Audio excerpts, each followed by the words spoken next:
கர்த்தாவே.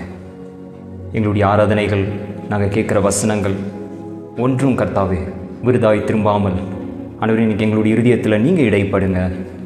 நெருக்கங்கள் உண்டு, பாரங்கள் உண்டு, சுமைகள் உண்டு, அழுத்தங்கள் உண்டு கர்த்தாவே. இதன் மத்தியில் எங்களை நீங்கள் நேசிக்கிறீங்க. இன்றைக்கி உங்களுடைய கிருபையால் நாங்கள் நிலை நிற்கிறோம். ஆண்டவரே இந்த வேதத்தின் அதிசயங்களை காண எங்களை நீங்கள் தொடுங்க. அந்நிய சக்திகள், தாக்கங்கள் எங்களை நெருக்காமல் கர்த்தாவே, உங்களுடைய வார்த்தை இன்றைக்கி இந்த வார்த்தை மூலியமாக நீங்கள் எங்களுக்கு வச்சுருக்கிற விடுதலை, சந்தோஷம், சமாதானம், அது சிறியவராக இருந்தாலும் பெரியவராக இருந்தாலும் இந்த வசனம் எல்லாத்துக்கிட்டையும் பேசணும். ஆண்டவரே இயேசுவின் நாமத்தில் ஜெபித்து ஜெயம் எடுக்கிறோம் எங்கள் ஜீவனுள்ள நல்ல தகப்பனே, ஆமென். அல்ல அல்ல குறையாத அன்பு, ருசிக்க ருசிக்க விட்டாத அன்பு, சொல்ல சொல்ல முடியாத அன்பு, என் இயேசுவின் இணையில்லாத அன்பு. அல்ல அல்ல குறையாத அன்பு, ருசிக்க ருசிக்க விட்டாத அன்பு, சொல்ல சொல்ல முடியாத அன்பு, என் இயேசுவின் இணையில்லாத அன்பு. பேரு சொல்லி அழைத்த அன்பு, என்னை உயர்த்தி வைத்த உன்னத அன்பு. பேரு சொல்லி அழைத்த அன்பு, என்னை உயர்த்தி வைத்த உன்னத அன்பு. என்னை கவர்ந்து கொண்ட இயேசுவின் அன்பு, என்னை கவர்ந்து கொண்ட இயேசுவின் அன்பு. அல்ல அல்ல குறையாத அன்பு, ருசிக்க ருசிக்க விட்டாத அன்பு, சொல்ல சொல்ல முடியாத அன்பு, என் இயேசுவின் இணையில்லாத அன்பு. என்னையும் நினைத்த அன்பு, என்னை கைவிடாமல் நடத்தின அன்பு. என்னையும் நினைத்த அன்பு, என்னை கைவிடாமல் நடத்திய அன்பு, என்னை கவர்ந்து கொண்ட இயேசுவின் அன்பு, என்னை கவர்ந்து கொண்ட இயேசுவின் அன்பு. அல்ல அல்ல குறையாத அன்பு, ருசிக்க ருசிக்க விட்டாத அன்பு, சொல்ல சொல்ல முடியாத அன்பு, என் இயேசுவின் இணையில்லாத அன்பு. ஊழியத்தை கொடுத்த அன்பு, என்னை ஊழியனாய் மாற்றின அன்பு. ஊழியத்தை கொடுத்த அன்பு, என்னை ஊழியனாய் மாற்றின அன்பு, என்னை கவர்ந்து கொண்ட இயேசுவின் அன்பு, என்னை கவர்ந்து கொண்ட இயேசுவின் அன்பு. அல்ல அல்ல குறையாத அன்பு, ருசிக்க ருசிக்க விட்டாத அன்பு, சொல்ல சொல்ல முடியாத அன்பு, என் இயேசுவின் இணையில்லாத அன்பு, என் இயேசுவின் இணையில்லாத அன்பு. வாழ்க்கையில் அல்ல அல்ல போர் அடிக்காத ஒரே விஷயம் என்னது? இப்போ நான் ஒன்று பார்த்தேன், பிரியாணிக்கு பஞ்சமே இல்லை. வாழ்க்கையில் என்ன கிடைச்சாலும் பரவாயில்ல, கிடைக்கலனாலும் பரவாயில்ல, பிரியாணி நடு காட்டில் கூட ஒரு என்ன செய்கிறாங்க, ஒரு பெரிய பாத்திரத்தை போட்டு இங்கே பிரியாணி கிடைக்கும். நிறைய பேர்த்துக்கு என்ன செய்யும், பிரியாணி பிடிக்கும். நம்மளுக்கு பிடிச்ச நிறைய விஷயங்கள் நம்மளுக்கு என்ன செய்யுது, சில விஷயங்கள் என்ன செய்யுது, இந்த மாமிசமான வாழ்க்கையில் நம்மளுக்கு நிறைய காரியங்கள் பிடிக்குது. ஆனால் பிரியாணியை சாப்பிட்டே இருந்தீங்கன்னு இங்கே ஒரு வாரம், அடுத்த ஒரு 2 வருஷத்துக்கு பிரியாணியை நீங்கள் என்ன செய்ய மாட்டீங்க, சாப்பிட மாட்டீங்க. சோறு கூட என்ன செய்ய முடியாது, முழுங்க முடியாது. ஆனால் இன்னைக்கு அல்ல அல்ல குறையாத அன்பு யாருடைய அன்பு? ஜீசஸுடைய. இந்த உலகத்தில் நீங்கள் பாருங்களேன், இவங்க இருந்தால் சந்தோஷமாக இருக்கும், இந்த பொருள் எனக்கு இருந்தால் சந்தோஷமாக இருக்கும் அப்படின்னு நீங்கள் நினைக்கலாம். ஆனால் அது அந்த தற்காலிக சந்தோஷம் தான் அது என்ன செய்யும், கொடுக்கும். அது மனுஷனாக இருக்கட்டும், பொருளாக இருக்கட்டும். ஆனால் அவரை அல்ல அல்ல அவரை ருசிக்க ருசிக்க தெவிட்டாத மாறாத ஒரே அன்பு யாருடைய அன்பு? ஜீசஸ் உடைய ஒரே அன்பு. இன்னைக்கு நீங்கள் சின்ன சின்ன காரியங்கள் பண்ணாலும் பரவாயில்ல, ஆனால் நீங்கள் என்ன தெரியுமா ஜெபம்? ஜீசஸ் உங்களுடைய அன்பை அனுதினமும் நான் என்ன செய்கிறேன்? உணரணும். எனக்கு பலவீனங்கள், உடல்நிலை குறைவுகள், பாதிப்பு, நிறைய பேர் என்ன மக்குன்னு சொல்கிறாங்க, ஆனால் நான் உங்களை நேசிக்கிறேன். நான் உங்களை என்ன செய்கிறேன்? முழுமையாக நான் என்ன செய்கிறேன்? நேசிக்கிறேன். நீங்கள் என்ன நேசிக்கிறேங்க, நான் என்ன செய்கிறேன்? விசுவாசிக்கிறேன். ஏன்னா ஜீசஸ் இறங்கி வந்து நிற்கிறாரா? இல்லை. ஆனால் நம்ம என்ன செய்கிறோம்? விசுவாசிக்கிறோம். கண்டு விசுவாசிக்கிறத விட காணாமல் விசுவாசிக்கிறவர்கள் யார்? பாக்கியவான்கள். நீங்கள் அப்படி விசுவாசிக்கும் போது பாக்கியவானும் பாக்கியவதிகளாகவும் என்ன செய்கிறீங்க? இருக்கிறீங்க. கடவுள் இப்படி கடவுளுடைய வார்த்தையை பேசிட்டு சும்மா ஒரே இப்படி பேசிட்டு இங்கேருந்து பேசிட்டு போகிறோம் அப்படின்னா உங்களுக்கு அதனால் என்ன ஆசீர்வாதம் வருதுன்னு எனக்கு என்ன செய்யாது? தெரியாது. நம்ம பாஸ்டருக்கு தெரியாது. ஓகே, உங்களுக்கு இருக்கிற அதே குறைவுகள், உங்களுக்கு இருக்கிற அதே பலவீனங்கள், சொல்லப்போனால் உங்களை விட அதிக மனசோர்வுகள், உங்களை விட அதிக அலைச்சல்கள் நிறைய நேரத்தில் என்ன இருக்குது. ஆனாலும் நம்மளுக்கு கடவுள் எதுக்கு அழைச்சிருக்கிறாரு? வசனத்தை சொல்லணும். நம்ம மீன் பிடிக்க போகக்கூடாது. அதனால் கடவுள் என்ன சொல்கிறார்? இன்னைக்கு என்னுடைய அன்பை நீ என்ன செய்? ருசித்துப்பார், அதிகமாக ருசி. இன்னைக்கு உங்களுக்காக நான் தேர்ந்தெடுத்த வசனம் ஏசாயா 26:4 வசனம். கர்த்தரை என்றென்றைக்கும் நம்புங்கள். கர்த்தராகிய யெகோவா நித்திய கன்மலையானவர். எப்படி? நித்திய கன்மலையானவர். கர்த்தரை என்றென்றைக்கும் நீங்கள் என்ன செய்யுங்க? நம்புங்கள். என்றென்றைக்கும் அப்படின்னு சொல்லும் போது எபிரேயர் வார்த்தை என்ன தெரியுமா இருக்கு? லே ஓலாம் அப்படின்னா என்னன்னா, ஒரு அழிவில்லாத, ஒரு முடிவில்லாத ஒரு காரியம். ஓகேவா? முடிவில்லாத காரியம், ஒரு ஃபுல் ஸ்டாப் இல்லாத ஒரு காரியம். நம்ம இன்னைக்கு கடவுளை எப்படி நேசிக்கணும்? இது வரைக்கும் அப்படின்னு இல்லை. நான் கடவுளை எது வரைக்கும் நேசிக்கணுமா? என்றென்றைக்கும் நான் யாரை நம்பணும்? ஓகே, என்னுடைய வாழ்க்கையில் ஏற்றமான பகுதிகள் வரலாம், சருக்குன்னு நான் என்ன சொல்லலாம், நம்மளுடைய வார்த்தையில் சொன்னால் தொப்படின்னு நம்ம என்ன செய்யலாம்? நான் நல்லா நிற்கும் போதும் நான் யாரை நம்பணும்? கடவுளை நம்பணும். ஒன்றுமே நடக்காத போது இருளான பகுதியிலையும் நான் எப்படி செய்யணும்? என்றென்றைக்கும் நான் யாரை நம்பணும்? தேவனை நம்பணும். ஏன்னா கர்த்தராகிய யெகோவா நித்திய கன்மலை. அவர் நார்மலாக போட்டிருக்கலாம், அவர் கன்மலையானவர் அப்படின்னு. ஆனால் இன்னைக்கு அவர் எப்படி இருக்கிறாரா? நித்திய கன்மலை ஆனவர். இந்த காலத்தில் எப்படி இருந்துச்சு தெரியுமா? அந்த மக்களுக்கு ஒரு பயமாக இருந்துச்சு. ஏன்னா அவங்களை எதிர்நோக்கி பயங்கரமான அழுத்தங்கள் இருந்தது. ஏன்னா அவர்களை நோக்கி அவங்களுடைய பலமுள்ளவர்களான அசிரியர்கள் அழுத்தத்தை தந்தார்கள். அதுக்கப்புறம் பாபிலோன் அவங்க நசுக்க போகிறாங்க. இங்கே என்ன நடக்க போகுது அப்படின்னு ஒரு குழப்பத்தோடு இருக்கும் போது இங்கே ஏசாயா தீர்க்கதரிசி என்ன தெரியுமா சொல்கிறார்? ராமையா, இங்கே இப்படி தான் இருக்கும். இந்த உலக பிரகாரமான ராஜ்யம், அதில் நான் என் கண்ணை வச்சு, என் சிந்தனையை வச்சு, என் நம்பிக்கை வச்சா கண்டிப்பாக எப்படி இருக்காது? இன்னைக்கு ஒரு சாதாரணமான இடத்துல பங்களாவாக இருக்கிறதுக்கு கடவுள் மேலே, அந்த நித்திய கண்மலை மேலே ஒரு குடிசையாக என்ன செய்யலாம்? இருக்கலாம். இன்னைக்கு நான் ஒரு பெரிய அலங்காரமாக, ஒரு பெரிய பங்களாவாக இருக்கிறத விட, பயங்கரமான காரியமாக நான் இருக்கிறத விட, ஆண்டவர் நான் சின்னவனாக இருந்தாலும் நான் உங்கள் மேலே என்ன செய்யணும்? உங்களுடைய கரத்தில் நீங்கள் எனக்கு அஸ்திபாரமாக இருக்கணும் அப்படின்னு நீங்களும் நானும் சொல்லுவோமானால் கடவுள் என்ன செய்வார்? ஆசீர்வதிப்பார். அவரை என்னென்றைக்கும் நான் என்ன செய்யணும்? நம்புகிறவனாக இருக்கணும். அவர் நித்திய கண்மலையாய் இருக்கிறார். அவர் நித்திய கண்மலைனா என்ன? அவர் என்னைக்கும் என்ன செய்ய மாட்டார்? மாற மாட்டார். அவர் பொய் சொல்லுவதுக்கோ, அவர் மனம் மாறுவதுக்கோ அவர் யார் அல்ல? மனிதன் அல்ல. அவர் மனிதன் அல்ல. அவர் சொன்னால் ஏற்ற வேளையில் அதை நிறைவேற்றுகிற தெய்வமாய் அவர் இருக்கிறார். அதனால ஏசாயா தீர்க்கதரிசி சொல்கிறாரு, பார்த்துக்கோப்பா, என்றென்றைக்கும் நீ யாரை நம்பணும் தெரியுமா? யெகோவா தேவன். ஏன்னா அந்த யெகோவா தேவன் நித்திய கண்மலையாய் இருக்கிறார். உன்னுடைய பலவீனத்தில் அவர் நித்திய கண்மலையாய் இருக்கிறார்.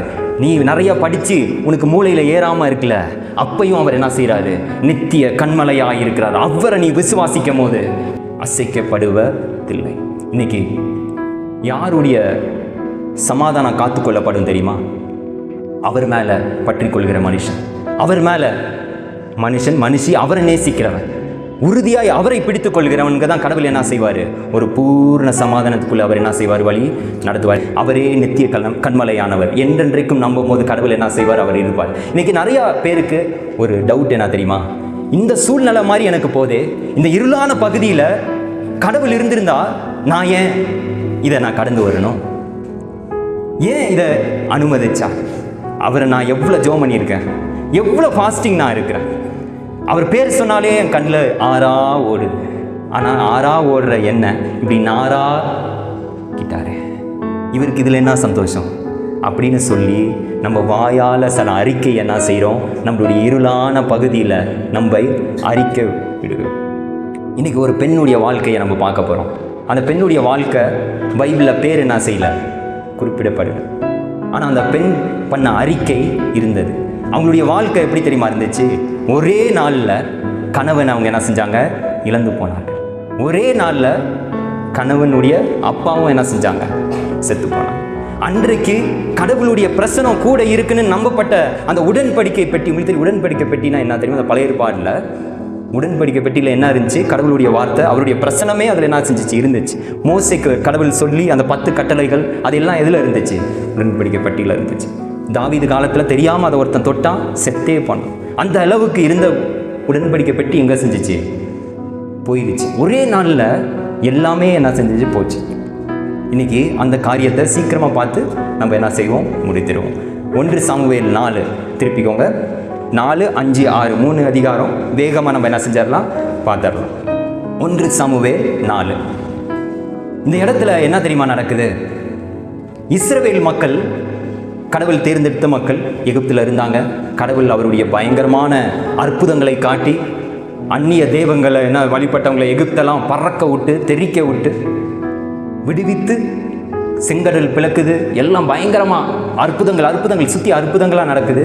ஆனால் இந்த மக்களுக்கு என்ன ஆயிடுச்சு, கடவுள் மேலே இருக்கிற பாசம் கம்மியாயிடுச்சு. கம்மியானோன்னா பாவத்தில் என்ன செஞ்சாங்க, ஈடுபட்டாங்க. உடனே அந்த காலகட்டத்தில் இவங்களுக்கு எதிர்த்து நின்றவங்க யார், பிலிஸ்தியர்கள். இப்போ இந்த இடத்துல என்ன நடக்க போகுதுன்னா, ஒரு போர் நடக்க போகுது. 1 சாமுவேல் 4 போர். இவங்களை எதிர்த்து நிற்கிறவங்க யார், பிலிஸ்தியர்கள். பிலிஸ்தியர்கள் எல்லா விதத்திலும் எப்படி இருக்கிறாங்க, ரெடியாக இருக்கிறாங்க. இவங்களை அடித்து என்ன செய்ய போகிறோம், நம்ம தூக்க போகிறோம். ஏன்னா இவங்களுக்கு ஒரு இடம் தேவைப்பட்டுச்சு, பிஸ்னஸ் செய்கிறதுக்கு ஒரு இடம். அது என்னன்னா எப்ராஹிம் மலை பிரதேசம், அந்த மலை தேவைப்பட்டுச்சு. ஏன்னா இவங்க பிஸ்னஸ் செய்கிறதுக்கு ஈஸியாக. ஸோ அதை அடைய இவங்க என்ன செய்கிறாங்க, போருக்கு வராங்க. உடனே இவங்க என்ன செய்கிறாங்க, இஸ்ரவேல் மக்கள், இதுக்கு நம்ம எப்படி விடுறது அப்படின்னு சொல்லி அப்படியே போய் இவங்களும் நிற்கிறாங்க. ஆனால் இவங்க நின்னாங்க. இவர்கள் கூட பாவம் இருந்தனால இவங்களுடைய வாழ்க்கை என்னாச்சு நம்ம என்ன செய்ய போகிறோம், பார்க்க போகிறோம். இந்த இடத்துல பிலிஸ்தியர்கள் நிற்கும் போது உடனே எடுத்த உடனே என்ன ஆகுதுன்னா, ஒரு 4000 பேர் என்ன செய்கிறாங்க, சாகுறாங்க. 4000 பேர் செத்து மடிந்தார்கள். அப்போ கண் கட்டினதுக்கப்புறம் சூரிய நமஸ்காரம். 4000 பேர் செத்த உடனே அப்போ தான் இவங்களுக்கு என்ன வருது, கடவுளுடைய உடன்படிக்கை பெட்டி, கடவுள் என்ன செய்கிறாரு, ஞாபகம் வர. உடனே அங்கே இருக்கிறவங்க சொல்கிறாங்க, போய் உடன்படிக்கை பெட்டியை நீ என்ன செய்ய, எடுத்துகிட்டு வா அப்படின்னு சொன்ன உடனே அந்த இடத்துக்கு இவங்க என்ன செஞ்சாங்க, தேவனுடைய உடன்படிக்கை பெட்டி என்ன செஞ்சிச்சு, வந்துச்சு. உங்களுக்கு தெரியும், அந்த உடன்படிக்கை பெட்டி எடுத்து அந்த ஆசாரியர்கள் நடந்து அந்த யோர்தான் நதியில் அப்படி கால் வைக்கும் போது அந்த யோர்தான் நதி என்னாச்சு, பின்னோக்கி போயிடுச்சு. அப்போ அதில் பலன் இருக்குது. இவங்க என்ன பண்ணாங்கன்னா, அந்த உடன்படிக்கை பெட்டியில் பவர் இருக்குன்னு நினச்சாங்க. இதை ஒரு மந்திரம் மாதிரி அவங்க என்ன செஞ்சாங்க, நினைத்தார்கள். ஏன்னா இவங்க தேவனை, என்னுடைய தேவன், இவர் என்னுடைய இரட்சகர், இவர் என்னை விடுவித்து கொண்டு வந்தார்னா இவங்க என்ன செஞ்சுருக்க மாட்டாங்க, பாவமும் செஞ்சுருக்க மாட்டாங்க. கடவுள் இந்த இடத்துக்கும் என்ன செஞ்சுருக்க மாட்டார், அனுமதி கொடுத்துருக்க மாட்டார். ஒருவேளை கடவுள் இவங்களை உண்மையிலே நேசிக்கிறாங்கன்னா ஃபஸ்ட்டே இவங்க உடன்படிக்கையை பெட்டி எடுத்துகிட்டு வந்து என்ன செஞ்சுருப்பாங்க, வச்சுருப்பாங்க. இப்போ ஒரு இழப்பு ஏற்பட்ட உடனே, இன்றைக்கி பாருங்கள், நம்ம பைபிள் கூட வாசிக்க மாட்டோம். ஆனால் பிள்ளைக்கு ஒரு காரியம்னா கடவுளை அதிகமாக தேடுவோம். எக்ஸாம் காலையில் எப்படி செய்வோம், பயங்கரமான ஜபங்கள்லாம் என்ன செய்வோம், பயங்கரமாக ஜபம், ஆடிலாம் என்ன செய்வோம், ஜபம் பண்ணும். ஒரு நெருக்கடி வரும்போது ஆண்டவர் இதுக்கு இன்னைக்கு வெற்றியை கொடுங்க, குதிரையோ பந்தய நாளுக்காக ஆயத்தமாகும், வெற்றியோ யார் இடத்துலேருந்து வரும், உம்மிடத்தில் வரும் ஆண்டவர், எனக்கு வெற்றியை கொடுத்ததுக்காக எல் ஷடாய் தேவரே. ஆனால் கடவுள் என்ன செய்கிறாரு, என்றென்றைக்கும் இன்னைக்கு தான் நான் கண்மலையானவர் என்ன செஞ்ச உணர்ந்தியா, என்னைக்கும் நீ அசைஞ்சு போய் உன்னுடைய அஸ்திபாரம் நடுங்காமல் இருக்கிறதுக்கு காரணமே யாரு தான்டா, நான் தான். பார்வோனை பறக்க விட்டேன், அப்போ நான் தெய்வம்னு தெரியலையா, செங்கடலை பிரித்தேன், அப்படியே செவ்வறு மாதிரி நிற்க வச்சு அதில் நடக்க வச்சேன், அப்பயும் நீ என்ன செய்யலை, நம்பல. இப்போ இவன் என்ன செய்கிறான், ஒரு 4000 பேர் செத்து போனோன்னு இழப்பில் பயத்தில் இன்னும் அழிச்சிருவாங்க அப்படின்னு சொல்லிட்டு என்ன செஞ்சாங்க, இன்னும் பாட்டினாங்க. உடனே என்ன ஆச்சுன்னு பார்ப்போம். 1 சாமுவேல் 4:10. அப்பொழுது பெலிஸ்தியர் யுத்தம் பண்ணினார்கள். இஸ்ரவேல் முறிந்து அவர்கள் தங்கள் கூடாரங்களுக்கு ஓடி போனார்கள். மகா பெரிய சங்காரம் உண்டாயிற்று. இஸ்ரவேலில் 30,000 காலாட்கள் விழுந்தார்கள். ஒரு வசனம் எனக்கு ஞாபகம் வருது. இது இப்போ ஒரு குடும்பம் இந்த மக்களை வழி நடத்துச்சு. அது யார் தெரியுமா? ஏலி. உங்களுக்கு தெரியும் ஏலி. அவர் யார்? சாமுவேல். ஏலி உங்களுக்கு தெரியும். அவர் ஆசாரியார் இருக்கும்போது சாமுவேல் என்ன செஞ்சாங்க? குட்டி பையனாக வந்து அவங்க அம்மா ஹேனா என்ன செஞ்சாங்க? அண்ணாள் விட்டு போனாங்க. இப்போ இந்த இடத்துல என்ன ஆகுனா, ஏலிக்கு 2 பசங்க இருந்துச்சு. அது யார்? ஓப்னி, பினகாஸ். ஏலியுடைய பசங்க யாருக்கு சாட்சியாக இருக்கணுமோ, மக்களுக்கு சாட்சியாக இருக்கணும், தேவனுடைய வார்த்தையை கீழ்ப்படிந்து ஒழுங்காக நடந்திருக்கணும். ஆனால் இவங்க கடவுளுடைய எல்லா கட்டளைகளும் இவங்க என்ன செஞ்சாங்க? மீறினாங்க. அதில் ஒன்று என்னன்னா, அந்த காலகட்டத்தில் இவங்களுக்குன்னு ஒரு பகுதி, ஒரு பலி செலுத்தினா ஆசாரியர்கள் பாஸ்டருடைய குடும்பத்துக்குன்னு ஒரு பங்கு இருக்குது. அதுக்கு என்ன செய்யணும்? அவங்க காத்துட்டு இருக்கணும். பலி செலுத்துகிறவன் அவன் என்ன செய்வான்? வந்து இன்றைக்கி ஒருத்தவங்க நீங்கள் காணிக்க கொண்டு வரீங்கன்னு வைங்க, இருக்கும்போது நான் என்ன செய்யக்கூடாது? பிரதர் நீங்கள் என்ன கொண்டு வந்திருக்கீங்க, நான் என்ன செய்யக்கூடாது? பழம் நல்லா இருக்குது, அவருக்கு இருக்க பழமும் நான் என்ன செஞ்சிடக்கூடாது? எக்ஸாக்ட்லி இவங்க 2 பேரும் என்ன செஞ்சாங்க? ஓப்னி பினகாசும் பண்ணும்போது அப்படியே கறியை வெட்டி அப்படியே தகன்னு கொதிக்க போகுது. அந்த கொழுப்பு எரியறதுக்கு முன்னாடியே இவங்க அந்த கொழுப்பூட குத்தி என்ன செஞ்சிருவாங்களாம்? ஸ்பூனை வச்சு கொழுப்பூட சாப்பிட்டா தான் பிரதர் நல்லா இருக்கும். அந்த கொழுப்பு வடிஞ்சு நல்லா அதில் ஃப்ரை பண்ணால் எப்படி இருக்கும்? நல்லா இருக்கும் அப்படின்னு சொல்லிட்டு அந்த கொழுப்பூட குத்தி எடுத்துகிட்டு போய் இவங்க உடம்புலாம் என்ன ஆயிடுச்சு? கொழுப்பாயிருச்சு. நீங்கள் நல்லா யோசித்து பாருங்கள். சாமுவேலுக்கு வந்து கடவுள் பேசினார். ஒருவேளை ஓப்னி பினகாஸ்க்கு பேசியிருப்பார் கடவுள். ஏன்னா அவங்க யார்? கடவுள் தேர்ந்தெடுத்த மக்கள் தான் அவங்களும். ஆனால் இவங்க ஏன் கேட்டிருக்க மாட்டாங்கன்னா, இவங்களுடைய மாமிசத்தில் எப்படி இருக்குது? ஃபயர் ஃபுல்லாக இருக்குது. காது வரைக்கும் சாப்பிட்ருக்கு. காது வரைக்கும் என்ன செஞ்சுருக்கு? சாப்பிட்ருக்கு. ஆனால் நல்லா அவர் பேசினாலும் கேட்காது. ஏன்னா கொழுப்பு அடைச்சிருக்கு, கேட்காது. ஆனால் சாமுவேல் கூப்பிட்டவொன்னே என்ன செய்கிறான்? எந்திரிச்சு ஓடி போய் அப்பா ஏலி அவர்கிட்ட என்ன செய்கிறான்? கேட்டான். ஓப்னி பினகாஸ்க்கு கேட்டிருக்காரு. ஏன்னா இவங்க சரியான மக்களை வழி நடத்தியிருக்கணும். இவங்க என்ன செய்யலை? சரியா வழி நடத்தலை. இப்போ பயங்கரமான பிரச்சனைகள் என்ன செய்து வருது. அதனால தான் 1 கொரிந்தியரில் நீங்கள் வாசிக்க வேண்டாம், 1 கொரிந்தியர் 2 இருக்கும். பவுல் சொல்லுவார், நீ வாசி, நானே சொல்லிடு, ஓகேவா? மற்றவர்களுக்கு பிரசங்கிக்கிற நான் ஆகாதவனாய் போகாதபடிக்கு என்னுடைய சரீரத்தை நான் ஒடுக்கி என்ன செய்கிறேன்? கீழ்ப்படுத்துகிறேன். அப்படி என்ன சொல்கிறாருன்னா, இன்றைக்கி நான் ஆசீர்வாதமாக இருக்கணும்னா நீங்கள் கரெக்டாக இருக்கக்கூடாது. எனக்கு நிறைய ஒரு 1000 ஜன மக்கள் வந்தால் நான் நல்லா இருப்பேன் இல்லை, நான் ஃபஸ்ட்டு நல்லா இருக்கணும். ஆண்டவருடைய ஆசீர்வாதம் கெட்டு போகக்கூடாதுன்னா இன்றைக்கி பிரசங்கிக்கிற நான் ஆகாதவனாக போகாதபடிக்கு நான் என்ன செய்கிறேன்? என் சரீரத்தை ஒடுக்கி நான் என்ன செய்கிறேன்? கீழ்ப்படுத்துகிறேன் அப்படின்னு சொல்கிறார். அது மாத்திரம் இல்லை, எபிரேயர் 12:14 யாவரோடும் சமாதானமாக இருக்கவும் பரிசுத்தவர்களாக இருக்கவும் நாடுங்கள். பரிசுத்தம் இல்லாமல் ஒருவனும் தேவனை ஜீசஸை என்ன செய்ய முடியாது? தரிசிக்க முடியாது. இன்றைக்கி நான் எப்படி கடவுள் எனக்குள்ளே இருக்கிறாருன்னா, நான் எல்லாத்தையோடு சமாதானமாக இருக்கணும். எனக்குள்ளே என்ன இருக்கக்கூடாது? பாவம் இருக்கக்கூடாது. நான் பரிசுத்த சீர்குலைச்சலை கொண்டு வந்துடக்கூடாது. அப்போ நான் அடுத்தவங்களோடு நான் என்ன செய்யணும்? கடவுள் என்னோடு இருக்கிறாங்கன்னா நான் அடுத்தவங்களோடு நான் என்ன செய்யணும்? சமாதானமாக இருக்கணும். ஏலியுடைய பசங்க இது எல்லாத்துலேயும் என்ன செஞ்சுட்டாங்க? ஃபெயில் ஆகிட்டாங்க. அவங்களுடைய மாமிசத்தை திருப்திப்படுத்துறதுக்கு அடுத்தவங்க கூட இவனால் எப்படி இருக்க முடியல? சமாதானம். அதனால அந்த காலகட்டத்தில் இருக்குது, இவங்க ரொம்ப இடையூறாக இருந்தனால மக்கள் பலி செலுத்த கூட என்ன செய்யல? வரல. அதனால அவன் வழி விலகி போக ரொம்ப ஈஸியாக ஆயிடுச்சு இந்த இடத்துல. அதனால எல்லாம் இப்படி ஆயிட்டாங்க பாருங்க. இந்த இடத்துல எப்படி இருக்குது? இப்போ எவன் சாட்சியாக இருக்கணுமோ சாட்சியாக இல்லை. இப்போ இந்த இடத்துல போரில் யார் வந்து நிற்கிறா? இந்த ஓப்னி பினகாசும் இந்த உடன்படிக்கை பெட்டியை கொண்டு வந்தாங்களே, அது பக்கத்தில் என்ன செய்கிறாங்க? நிற்கிறாங்க. இப்போ இந்த இடத்துல மகா பெரிய சங்காரம் உண்டாயிற்று. காலாட்கள் 30,000 பேர் என்ன செஞ்சுட்டாங்க? செத்து போயிட்டாங்க. அங்கே இருக்கிறவனும் ஓடி கூடாரத்துக்கு போய் ஒளிஞ்சு மறைஞ்சி பயங்கரமாக பதட்டத்திலையும் பயத்திலையும் என்ன செய்கிறாங்க? இருக்கிறாங்க. இந்த இடத்துல என்ன ஆகுதுன்னா, அடுத்து வாசிக்கிற வசனத்தில் 11 வசனத்தை நீங்கள் வாசித்தீங்கன்னா, தேவனுடைய பெட்டி பிடிக்கப்பட்டது. ஏலியும் 2 குமாரனாகிய ஓப்னியும் பினகாசும் மாண்டார்கள். இந்த இடத்துல பாருங்கள், ஆங்கிலத்தை இன்னொரு லாங்குவேஜில் அது எப்படி இருக்குன்னா, ஓப்னி பினகாசு என்ன செஞ்சாங்க? செத்து போயிட்டாங்க. அவங்களுடைய பாவத்தின் சம்பளம் மரணம். செத்து போயிட்டாங்க.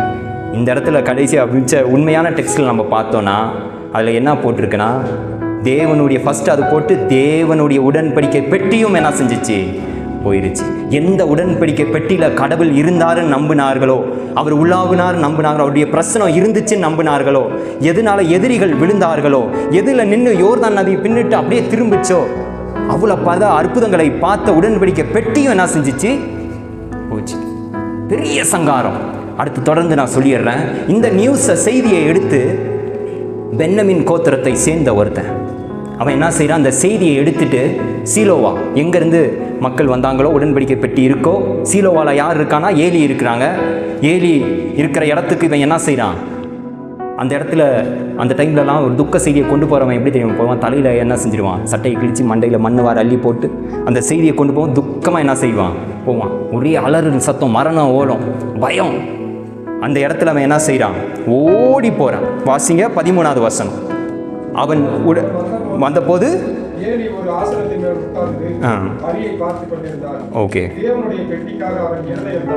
ஓகே, இந்த இடத்துல ஏலி என்ன செஞ்சிட்டு இருந்தான்? ஆசனத்தின் மேல் உட்கார்ந்து வழியை பார்த்து கொண்டிருந்தான். அவனுடைய இருதயம் எப்படி இருந்துச்சு தெரியுமா? தேவனுடைய பெட்டிக்காக, உடன்படிக்கை பெட்டிக்காக என்ன செஞ்சிட்டு இருந்துச்சான்? தத்தளித்து கொண்டு இருக்க. எனக்கு ஏலி ரொம்ப பிடிக்கும் பாருங்க. ஒருவேளை அவனுடைய வார்த்தைனால அவன் ஒருவேளை வயசானவன். அவனுக்கு எத்தனை வயசு இந்த நேரத்தில் தெரியுமா? 98 வயசு. அவனுடைய 2 கண்ணும் என்ன ஆயிடுச்சு? போயிடுச்சு. ஒருவேளை கிழமை சொன்னால் நம்ம என்னடா கேட்கணும் அப்படின்னு சொல்லிட்டு அவங்க பிள்ளைங்க எப்படி இருந்திருக்கலாம். ஆனாலும் ஏலி அவங்களுடைய பிள்ளைங்களுடைய ஸ்தானத்திலிருந்து எடுத்திருந்திருக்கணும். அதுதான் ஏலி பண்ண ஒரு தப்பு. அந்த ஸ்தானத்திலேருந்து விலக்கி இருக்கணும். ஆனாலும் அவங்க அதே இடத்துல இருந்து மக்களுக்கு இடையூறாக இருந்தாங்க. ஆனால் இந்த இடத்துல நம்ம பார்க்கும்போது அவன் என்ன செஞ்சுட்டு இருந்தான் தெரியுமா? அவன் இருதயம், என் ஏக்கம், நம்ம பாடினோம், என்னுடைய ஏக்கம் விருப்பமெல்லாம் எப்படி இருக்கணும்? அந்த உம்முடைய காரியம் நம்ம பாடினோம்ல வர்ஷிப்பில். இந்த இடத்துல அவனுடைய இருதயம் கடவுளுடைய உடன்பட்டிக்காக தத்தளித்து கொண்டு இருந்தது. இன்னைக்கு நான் கேட்குறேன், ஒருவேளை காலையில் நீங்கள் ஜெபம் பண்ணலன்னு வைங்களேன், அது உங்களுடைய இருதயத்தில் பாரமாக இருக்கா? இன்றைக்கி நான் என்ன செய்யலை? ஆண்டவரை நான் தேடலை. ஒருவேளை இன்றைக்கி நான் ஜெபம் பண்ணல, இன்றைக்கி நான் பைபிள் வாசிக்கல அப்படின்னு நான் நினைக்கும் போது அது என்னுடைய சிந்தனையில் லைட்டாக சுருக்குன்னு குத்துதா? ஒருவேளை குத்துலன்னு வைங்கிறேன், நீங்கள் கடவுளை விட்டு ரொம்ப தூரமாக போயிட்டீங்கன்னு அர்த்தம். மனசாட்சி இருக்கிற வரைக்கும் தேவன் கூட இருக்கிறான்னு அர்த்தம். இந்த இடத்துல அவனுடைய பல பிள்ளைங்க போயிருந்தாங்க. அவங்க பிள்ளைங்க செத்துட்டாங்களா உயிரோடு இருக்கிறாங்களான்னு அவனுக்கு கவலை இல்லை. அவனுடைய ஜனங்கள் நிறைய பேர் செத்துட்டாங்களா அது அவனுக்கு பெருசாக தெரியல. ஆனால் எங்கே இருந்தால் தேவனுடைய உடன்படிக்கை பற்றி தேவனுடைய பிரசனம் போச்சு, அது திரும்பியும் வருமா அப்படின்னு சொல்லி அவனுடைய இருதயம் எப்படி இருந்துச்சு? தத்தளித்து கொண்டு இருந்தது. இன்றைக்கி நீங்களும் நானும் கடவுளை அப்படி தேடுறோமா? அப்படி தேடினா கடவுள் நம்மளை என்ன செய்வார்? ஆசீர்வதிப்பார். வாசிங்க 17வது வசனம். ஓகே, பிரதி உத்தரமாக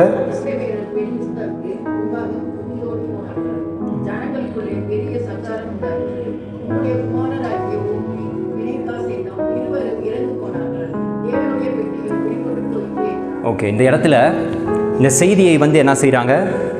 என்ன சொல்கிறாங்க? மகா பெரிய சங்காரம் என்ன செஞ்சிருச்சு? ஆயிடுச்சு. நிறைய பேர் என்ன செஞ்சிட்டாங்க? செத்து போயிட்டாங்க. என்ன நடக்கக்கூடாதுன்னு நினச்சோமோ அதெல்லாம் என்ன செஞ்சிருச்சு? நடந்துருச்சு. அது மாத்திரம் இல்லை, நீங்கள் அழகாக வச்சுருந்தீங்க உங்களுடைய பிள்ளைங்க ஓப்னி, பினகாஸ், அவங்களும் செத்தாங்க. அதுக்கப்புறம் அந்த கடவுளுடைய உடன்படிக்கை பெட்டி என்ன செஞ்சிச்சு அப்படின்னு கேட்டவுடனே என்ன தெரியுமா அவர் சொல்கிறாரு? ஏதாச்சும் சொன்னாரா? ஒன்றும் சொல்லலை. அப்படியே பின்னாடி விழுந்து அவர் என்ன செய்கிறாரு? தேவனுடைய உடன்படிக்கை பெட்டி காணோன்னு சொன்னவொன்னே அப்படியே பின்னால் விழுந்து அவருடைய கழுத்து முறிந்து என்ன செய்கிறாரு? செத்தே போனார். உடனே ரெண்டாவதாக இந்த நியூஸ் யாருக்கு தெரியுமா போகுது? உங்களுக்கு தெரியும், ஹோப்னி, பினகாசுடைய மனைவி இப்போ எப்படி இருக்கிறாங்க? கர்ப்பமாக இருக்கிறாங்க. கர்ப்பமாக இருக்கும் போது இந்த செய்தியை கொண்டு போய் சொல்கிறாங்க. இந்த மாதிரி என்ன ஆயிடுச்சு? இதே செய்தியை சொல்கிறாங்க. சொன்ன உடனே சில நேரம் உங்களுக்கு தெரியுமா, சில வேதனைகள் பாடுகள் வரும்போது சில பலவீனங்கள் நம்மளுக்கு வரும். சில நேரம் தலைவலி வரும், சில நேரம் நெஞ்சு என்ன செய்யும்? வலிக்கும். சில நேரம் சோறு முழுங்க முடியாது. சில வேதனையில் ஒரு வாய் சோறு முழுங்க முடியாது. அப்படி யாராச்சும் கடந்து வந்திருக்கிறீங்களா? அப்படி கடந்து வராதவர்கள் பாக்கியவான்கள். அப்படி முழுங்கும் போது கூட எப்படி இருக்கும்? வாயெல்லாம் வலிக்கும். நம்மளுக்கெல்லாம் என்னடா இந்த சாப்பாடு ஒரு கேடா? என்னடா நம்மளுக்கு இப்படி நடக்குது? இதே மாதிரி ஒரு பெரிய வேதனையில் யார் இருக்கா? இருக்கிறாங்க.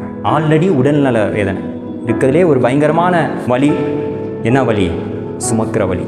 ஓகேவா? அதை தூக்கிட்டு இப்படியே இருக்கிறாங்க. 7வது மாதத்தில் இருந்தாங்களா? 5வது மாதம் 6வது மாதத்தில் இருந்தாங்களா 8வது மாதத்தில் இருந்தாங்களான்னு சொல்லலை. ஆனால் வயிற்றில் இருந்த குழந்தை இந்த செய்தியை கேட்ட உடனே என்ன ஆகுது, உடனே அவங்களுக்கு அந்த வலி வந்து உடனே அவங்க என்ன செய்கிறாங்க, பயங்கரமான வழியில். இன்றைக்கி நான் சில சோதனைகள் நெருக்கங்கள், இதே மாதிரி ஒரு சோதனை ஒருத்தனுக்கு வந்துச்சு. அது யார் தெரியுமா? ஒரே நாளில் நிறைய இழந்து போனான். யார் அது? யோபு. யோபுக்கு ஒரே நாளில் என்னத்தை இழந்து போனான்? எல்லாத்தையும், மனைவி தவிர எல்லாத்தையும் என்ன செஞ்சான்? இழந்து போனான். ஒரே நாளில் அவங்களுடைய பிள்ளைங்க சாகுறாங்க, ஒரே நாளில் அவங்க வேலைக்காரங்க சாகுறாங்க, ஒரே நாளில் அவங்ககிட்ட இருந்த சொத்து பத்து மிருகங்கள் எல்லாம் என்ன செய்யுது, ஒட்டகங்கள் எல்லாம் என்ன செஞ்சிச்சு, அழிந்து போன. அது சொன்ன உடனே அவன் ஒன்று சொல்லுவான். யோபு ஒரு வார்த்தையை உங்களுக்கு சொல்கிறேன். யோபு 3:3. ஒரு மனுஷனுக்கு வேதனை எவ்வளோ இருக்கும், அதை எப்படி வெளிப்படுத்தினா, யோபு கூட இன்னொருத்தன் பயங்கரமாக வெளிப்படுத்திருக்கான்னு சொல்லவே முடியாது. யோபு இங்கே சொல்கிறான் பாருங்க, 3:3. நான் பிறந்த நாளும் ஒரு ஆண் பிள்ளை உற்பத்தி ஆயிற்று என்று சொல்லப்பட்ட ராத்திரியும் அழிவதாக. இன்னைக்கு நான் பிறந்த நாள் நாசமாக போட்டு என்னையும் ஒரு தாய் பெற்று எடுத்து நாளாக இந்த உலகத்துக்கு வந்து என்ன, நான் பிறந்த நாள் என்ன ஆகட்டும், உச்சக்கட்ட வேதனை இன்னும் பயங்கரமாக சொல்லுவார் அடுத்தடுத்து. இன்னைக்கு அதே மாதிரி ஒரு பயங்கரமான வலி, அந்த வலியின் வெளிப்பாடுனா, நல்ல 10 மாதம் சுமந்து பெக்க வேண்டிங்க. அந்த செய்தி கேட்ட உடனே ஒரு உசுறு போது, ஒரு உசுறு வருது. யாருடைய உசுறு போகுது? மனைவி, பிணக்காசுடைய மனைவியுடைய உயிர் போகுது. அந்த உயிர் போகிற நேரத்தில் அவள்கிட்ட இருந்த குழந்தை வெளியே வருது. அவளுடைய உயிர் வர வைக்கணும்னு பக்கத்தில் இருக்க ஸ்ரீகள்லாம் என்ன சொல்லுவாங்க, அம்மா உனக்கு என்ன இருக்குது, ஆண் பிள்ளை பிறந்திருக்கு அப்படின்னு சொல்லுவாங்க. ஆனால் அந்த நல்ல செய்தி கூட அவளுக்கு என்ன இருக்காது. ஏன்னா அவ்வளோ கஷ்டம், அவ்வளோ துக்கம், அவ்வளோ பாடு, அதை நசுக்கும் போது இவன் என்ன சொல்கிறா, அவளுடைய உயிரே என்ன செய்யுது, போன உடனே அவளுடைய வாயால் அறிக்கை எடுக்கிறார். பாருங்க 21வது வசனம். தேவனுடைய பெட்டி பிடிப்பட்டு அவளுடைய மாமன் அவளுடைய புருஷன் 2 வாசிங்க. போனபடியால் அவள் மகிமை இஸ்ரவேலை விட்டு போயிற்று என்று சொல்லி அந்த பிள்ளைக்கு இக்கபோத் என்று, இப்போ என்ன செய்கிறா, இக்கபோத் என்று என்ன செய்கிறா, இந்த கஷ்டத்தில் பேர் இருக்கு. இவன் என்ன பேர் வச்சிருக்கலாம், இமானுவேல் அப்படின்னு ஒரு பேர் வச்சிருக்கலாம். இல்லை அவருடைய மாமனுடைய பேர் ஏலியன் கூட என்ன வச்சிருக்கலாம், வச்சிருக்கலாம். இந்த இடத்துல அவன் என்ன வைக்கிறா, இக்கபோத் என்று சொல்லி அவர் பேர் வைக்கிறான். ஏன்னா தேவனுடைய பெற்றி பிடிப்பட்டு போனபடியால் மகிமை இஸ்ரவேலை விட்டு போயிட்டு. இப்போ இவன் நினைக்கிறா, வாழ்த்தில் ஆசீர்வதிக்கல, பக்கத்தில் இருக்கிற பெண்களை பார்த்து என்னுடைய குழந்தைய நீங்கள் என்ன செஞ்சுக்கோங்க, நல்லா பார்த்துக்கோங்கன்னு ஒரு நல்ல வார்த்தை சொல்லலை. அவன் இருக்கிற சூழ்நிலையை பார்க்குறா. அவளுடைய சூழ்நிலை எப்படி இருக்கு, எல்லாமே இழந்தவளாக என்ன செய்கிறா, அதை பார்த்து அவள் அறிக்கை இடுகிறார். யார் மேலே அந்த முத்திரையை குத்துறா, அடையாளத்தை விட அவன் பிள்ளை மேலே. அந்த கடவுள் விலகிட்டார்னு பிள்ளை மேலே அடையாளம் குத்தி அந்த பிள்ளைக்காக ஜெபம் பண்ணல, ஆசீர்வதிக்கல. ஒரு சாபம் நிறைந்த பேர் தான் என்னது, இக்கபோத்னு. நிறைய நேரத்தில் நம்ம இதுக்குள்ளே வருவோம் தெரியுமா, நம்மளுக்குள்ளே இருக்கிற காரியங்கள் சிலது விலகும் போது, நம்ம நேசித்தது கிடைக்காத போது, நம்ம பிரயாசப்படுகிறது நம்மளுக்கு தோல்வியை மறுபடியும் முட்டும் போது வீங்கி தலை என்ன ஆயிடுது, சில நேரத்தில் வீங்கி வெடிச்சிருது. எதுக்குடா இத்தனை உளைச்சல், எதுக்கு இவ்வளோ அலைச்சல், எதுக்கு இவ்வளோ போராட்டம்? ஒருவேளை கடவுள் நம்மளுக்குள்ளே இல்லையோ, அவர் நம்மளை விட்டு விலகி போயிட்டாரோ அப்படின்னு ஒரு இருளான பகுதி நம்ம என்ன செய்கிறோம், வந்து நம்மளுடைய அறிக்கையும் நிறைய நேரத்தில் நம்ம என்ன செய்கிறோம், விடுகிறோம். யோபு என்ன தெரியுமா சொன்னா, இதே மாதிரி நெருக்கடியிலையும், ஆனால் அவன் வாயிலேருந்து ஒரு வார்த்தை வந்துச்சு, என் மீட்பர் உயிரோடு இருக்கிறார். நான் செத்தவன் போல இருக்கலாம், எனக்கு செத்த காரியங்கள் மரணங்கள் என்னை சுற்றி இருக்கலாம், ஆனால் என்னுடைய மீட்பர் உயிரோடு இருக்கிறார். அவருக்கு யோபுக்கு அந்த நம்பிக்கை இருந்தது. என்னுடைய சூழ்நிலை பாருங்க, அவர் என்ன செய்கிறாரு, இருக்கிறார். நான் சபிக்கப்பட்டவன் தான், நான் நாசமாக போகிறேன், ஆனால் என்னுடைய தேவன் உயிரோடு இருக்கிறார். ஆனால் இந்த இடத்துல இவ என்ன செய்கிறா, ஒரு முத்திரையை விடுகிறார். அவளுக்கு தெரியல இதுக்கு மேலே என்ன ஆக போகுதுன்னு தெரியல. ஆனால் அந்த சூழ்நிலையில் அவள் ஒரு முடிவு, இக்கபோத்ங்கிற ஒரு முடிவை என்ன செய்கிறா, எடுக்கிறார். இன்னைக்கு நீங்களும் நானும் ஒரு வேளை சில காரியங்களுக்குள்ளே நீங்களும் நானும் தள்ளப்படலாம். நம்மளுடைய பலவீனங்கள், நம்மளுடைய சோர்வுகள், இந்த ஓட்டம் நம்ம ஓடுறோம் பாருங்கள், இல்லை நம்ம ஓட்டத்துக்குள்ளே சில காரியங்கள்லாம் வருது பாருங்கள், எதுக்கு இது வருதுன்னே நான் செய்யலை, தெரியல. ஆனாலும் இக்கபோத் அந்த மாதிரி கடவுளுடைய மகிமை விலகிருச்சுன்னு நீங்களும் நானும் என்ன செய்யக்கூடாது, நினைக்கக்கூடாது. இவன் நினைத்தது சரியா, இவன் அறிக்கை விட்டது கரெக்டாக தவறான்னு நம்ம என்ன செய்யலாம் பார்க்கலாம். தொடர்ந்து வாசிப்போம். 1 சாமுவேல் 5:2. பெலிஸ்தியர் தேவனுடைய பெட்டியை பிடித்து தாகோனின் கோயில் கொண்டு வந்து தாகோன் அண்டையில் வைத்தார்கள். இப்போ இவங்க என்ன செஞ்சாங்க, இவங்க என்ன நினைத்தாங்க, நம்ம கப்பு நம்மளுக்கு தான்டா அப்படின்னு சொல்லி அவங்க என்ன செய்கிறாங்க, கப்பு அடிச்சிட்டோம், அந்த மக்களையும் காலி பண்ணிட்டோம், அவங்க தெய்வமாக கொண்டு இருந்த இந்த விஷயத்தை நம்ம என்ன செஞ்சிட்டோம், கொண்டு வந்து நம்ம வச்சுட்டோன்னு ஜாலியாக அவங்க என்ன செய்கிறாங்க, இருக்கிறாங்க. ஆனால் அவங்களுடைய நிலைமையை அறியாதவர்களாக என்ன செஞ்சாங்க, இருந்தார்கள். இந்த பெட்டியை கொண்டு வந்து எங்கே வச்சாங்கன்னா, அவங்க நம்புறது, அவங்க விசுவாசிக்கிற தாகோன்னு ஒரு கடவுளை அவங்க என்ன செஞ்சாங்க, கும்பிட்டார்கள். இந்த தாகோன் எப்படி இருக்குன்னா, பாதி மீனா பாதி மனுஷனா என்ன செய்யும் இருக்கும். இதை வந்து செழிப்புக்காக அவங்க என்ன செஞ்சாங்க, நம்பினார்கள். ஐயோ இன்றைக்கி நான் விதைச்சது 60, 30, 60, 100 எனக்கு என்ன செய்யும் கொடுக்கணும், நான் தொட்டது விளங்கணும் அப்படின்னு சொல்லி அதை என்ன செஞ்சாங்க, விசுவாசிச்சாங்க. இப்போ கொண்டு வந்து என்ன வைக்கிறாங்க, தேவனுடைய பெட்டியை கொண்டு வந்து அதுக்கு முன்பதாக வச்சுட்டு போய் எல்லாம் ரொம்ப சந்தோஷத்தோடு என்ன செய்கிறாங்க, வச்சுட்டு போயிட்டாங்க. போயிட்டு அடுத்த நாள் என்ன செய்கிறாங்க, வராங்க. 3வது வசனம் வாசிங்க. மறுநாள் காலமே எழுந்திருந்து வந்தபோது இதோ தாகோன் கர்த்தருடைய பெட்டிக்கு முன்பாக தரையிலே முகங்குப்புற விழுந்து கிடந்தது. ஓகே, அப்பொழுது அவர்கள் தாகோனை எடுத்து அதை அதன் ஸ்தானத்திலே திரும்ப கொண்டு வைத்தார்கள். ஓகே, இப்போ என்ன நடக்குது, கடவுளுடைய பெட்டியை வச்சுட்டு என்ன செஞ்சிட்டாங்க, போயிட்டாங்க. இப்போ போன உடனே காலையில் எந்திரிச்சு வந்து பார்க்குறாங்க, இது எப்படி விழுந்து கிடக்கு, குப்பையாக விழுந்து என்ன செய்து இருக்கு. இன்னைக்கு 1 யோவான் 4:4 இருக்குல்ல, உலகத்தில் இருக்கிறவனிலும் உங்களில் இருக்கிறவர் பெரியவர். இன்னைக்கு நம்மளை கொண்டு போய் எங்கனாலும் அலக்களிக்கலாம். நம்மளுக்கு முன்பதாக என்ன காரியங்கள் மலை போல வந்து என்ன செய்யலாம், நிற்கலாம்.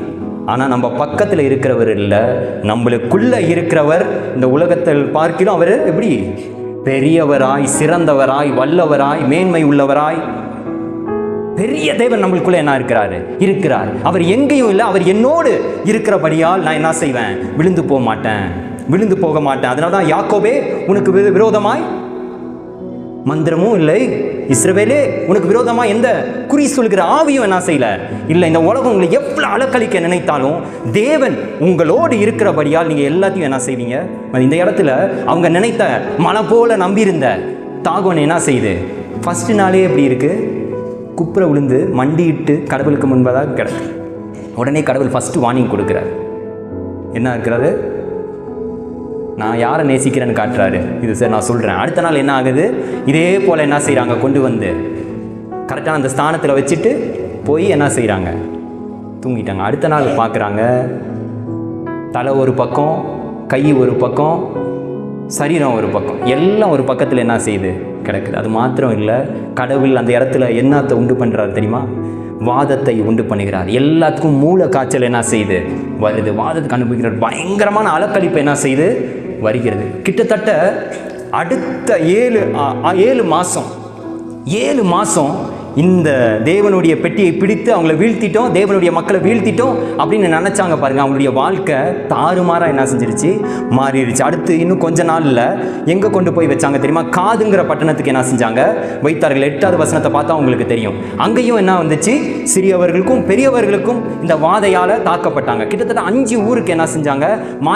மாற்றி வைக்கிறாங்க. எல்லா இடமும் என்ன ஆச்சு, தொட்ட இடம்லாம் கடவுளுடைய பயங்கரமான ஆக்ரோஷத்தை என்ன செஞ்சாங்க பார்த்தாங்க. யாரை வீழ்த்திட்டோன்னு நினச்சாங்களோ, யாரை கொன்னுட்டோன்னு நினச்சாங்களோ, ஏன் இஸ்ரவேல் மக்களே பினகாஸ் மனைவி என்ன நினச்சாங்க, தேவனுடைய பெட்டியை போன நாள் மகிமா போயிருச்சுன்னு நினச்சாங்க. ஆனால் அவளுக்கு தெரியல, தேவனுடைய பெட்டியை தான் எடுத்துகிட்டு போனாங்க. ஆனால் அந்த தேவன் இன்னும் யாரை நேசிக்கிறார், ஏன்னா அவர் போய் சொல்கிறதுக்கும் மனம் மாறுவதுக்கும் அவர் யார் இல்லை, மனுஷன் அல்ல. ஆபிரகாம் கிட்ட அந்த உடன்படிக்கையை சொன்னார்.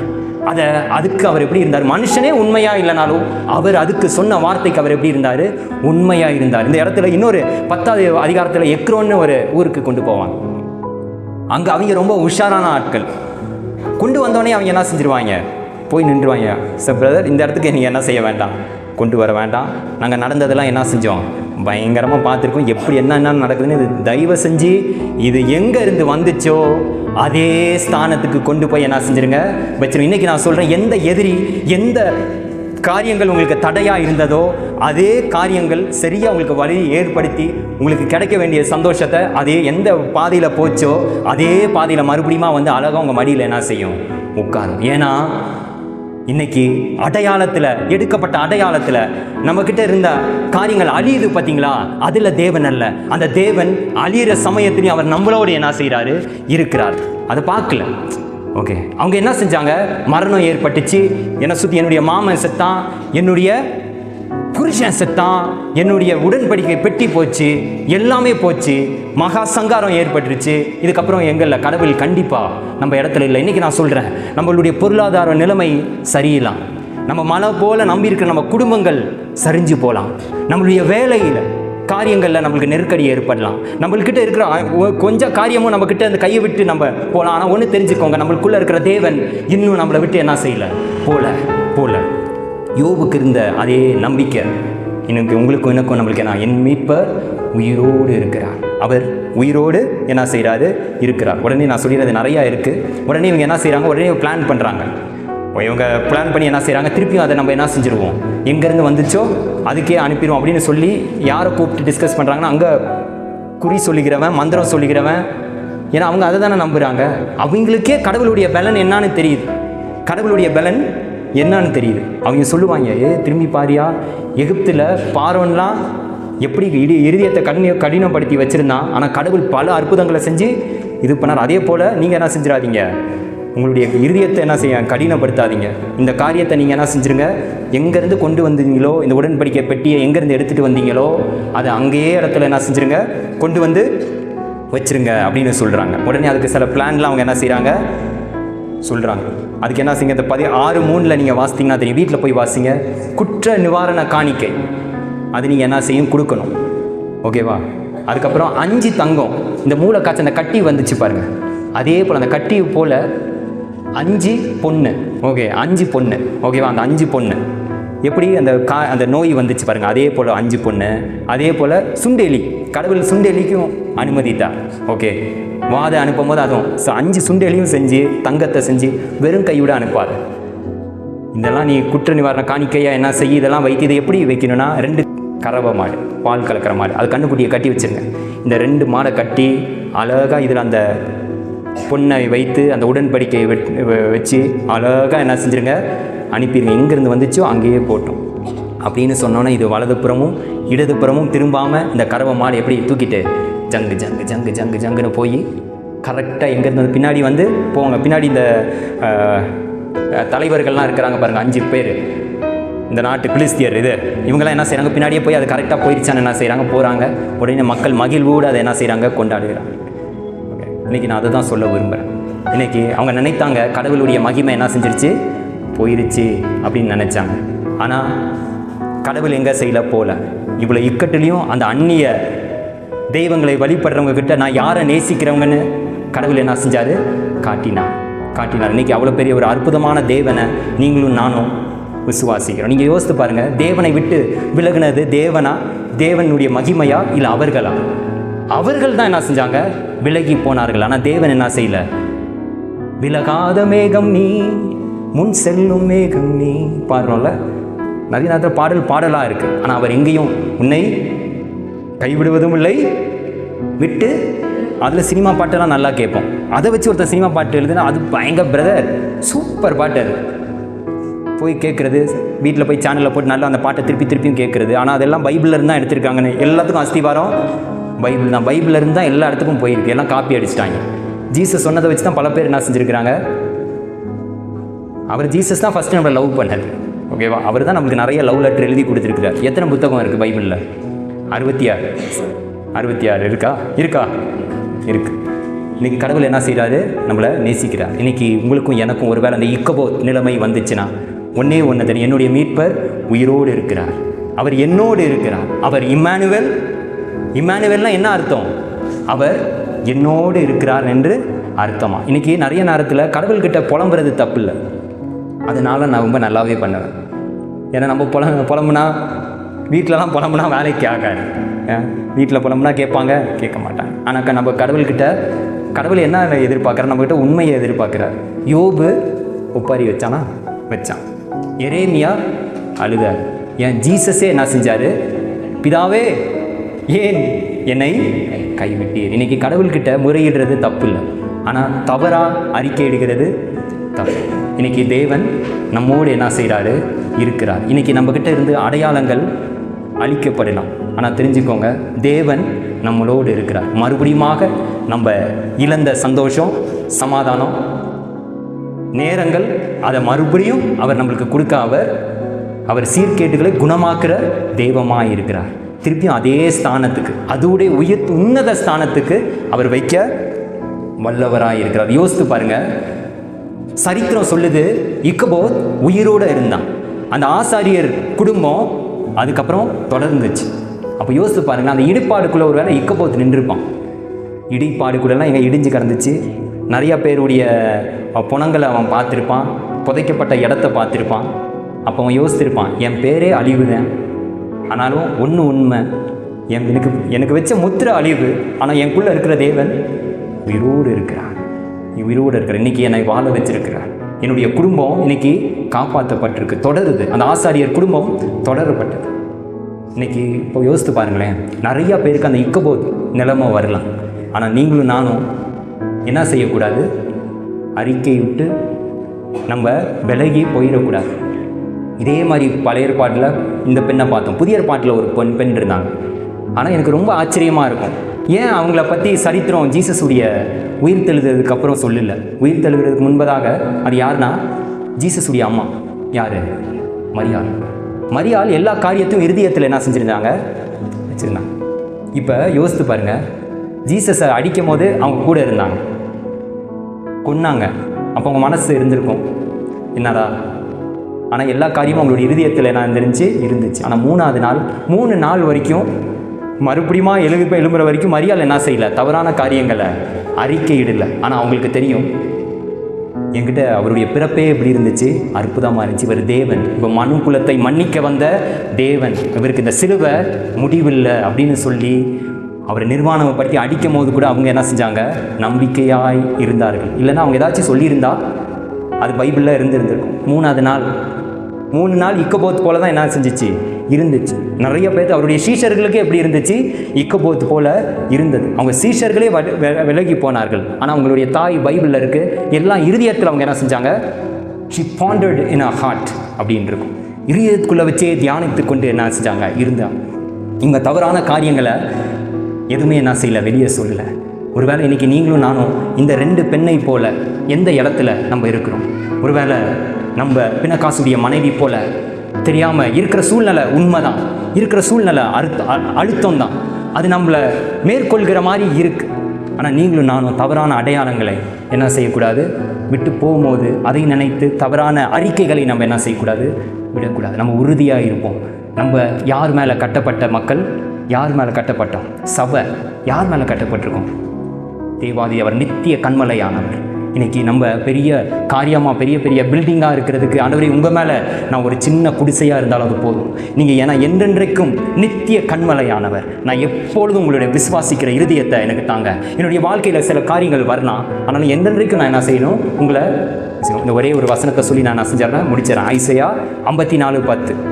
மலைகள் விலகினாலும் பர்வதங்கள் நிலை பெயர்ந்தாலும் என் கிருபை உன்னை விட்டு விலகாமலும் நான் பண்ண சமாதானத்தின் உடன்படிக்கை உன்னை விட்டு நிலை பெயராமலும் உம்மேல் மனதுருகும். யார் சொல்கிறா இது? கர்த்தர் சொல்கிறேன். இன்றைக்கி நிறைய பேர் நம்மளை பற்றி வருத்தப்படலையே, என் பிள்ளை என்னை பார்த்து என்ன செய்யலை, நான் தாளாட்டி சீராட்டி என்கிட்ட ஒரு வார்த்தை பேசலையே, இதுக்கு நான் என்னெல்லாம் செஞ்சு விட்ருக்கேன், மூஞ்சி கழுவி விட்டுருக்கேன், தேவைப்பட்ட எல்லாத்தையும் நான் பண்ணியிருக்கேன், ஆனால் இப்படி நன்றி கெட்டதாக இருக்குப்பார் அப்படின்னு நிறைய நேரத்தில் நம்ம கேட்டுறோம். ஆனால் ஒன்று தெரிஞ்சுக்கோங்க, அதை காட்டிலும் அதிகமாக ஒருத்தரை நம்மளை நேசிக்கிற ஒருத்தர் இருக்கிறார். மனது உருகி நம்மளை என்ன சொல்கிறாரு? நீ மலை போல நம்புற தெரியுமா? அது போனாலும் பர்வதங்களே நிலை பெயர்ந்தாலும் என்னுடைய கிருபை என்ன செய்யாது? உன்னை விட்டு விலகாது. அதை பிணக்காசு மனைவி பார்க்க தவறுனாங்க. மலை போல நம்பினதெல்லாம் விட்டு போச்சே அப்படின்னு சொன்னாங்க. இன்றைக்கி நீங்களும் நானும் மலைகள் விலகினாலும் பர்வதங்கள் நிலை பெயர்ந்தாலும் ஆண்டவரே உங்களுடைய கிருபை இருக்கிற வரைக்கும் நான் என்ன செய்ய மாட்டேன், சாக மாட்டேன். உங்களுடைய சமாதான உடன்படிக்கையினோடு இருக்கிற வரைக்கும் நான் என்ன செய்ய மாட்டேன், விழுந்து போக மாட்டேன் அப்படின்னு நீங்களும் நானும் அறிக்கையிடும் போது ஆசீர்வாதமாக நம்மளுடைய வாழ்க்கை இருக்கும். ஏன்னா அவரே நித்திய கண்மலையானவர். அந்த நித்திய கண்மலையானவரை என்றென்றைக்கும் நம்ம என்ன செய்வோம், நேசிப்போம். அவர் என்றைக்கும் தேவனாய் இருக்கிறார். தலைகளை தாழ்த்தி ஜெபிப்போம். அன்பும் கிருபையும் இரக்கமும் நிறைந்த எங்களுடைய நல்ல தகப்பனே, எங்களுடைய நித்திய கண்மலையானவரே, இந்த வார்த்தை மூலியமாக எங்களை நீ பலப்படுத்தின கிருபைகளுக்காக நாங்கள் நன்றி செலுத்துகிறோம்.